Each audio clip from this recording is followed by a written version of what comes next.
সামরিক আর্থিক চাকরি বৈষম্য বিশেষ কারণ পশ্চিম পাকিস্তানের প্রতি বাঙালির ক্ষোভ।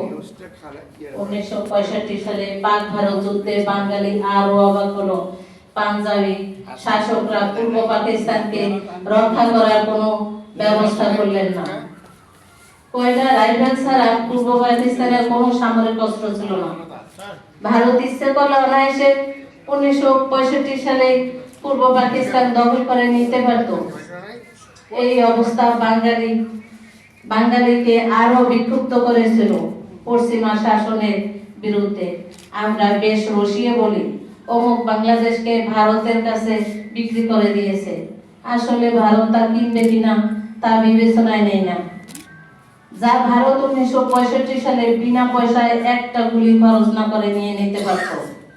আর সেই 52তে ভাষার জন্য শহীদ দিবসটা আন্তর্জাতিকভাবে সারা বিশ্বে পালিত হয়, যা বিগত পতিত সরকার ইউনেস্কোর মাধ্যমে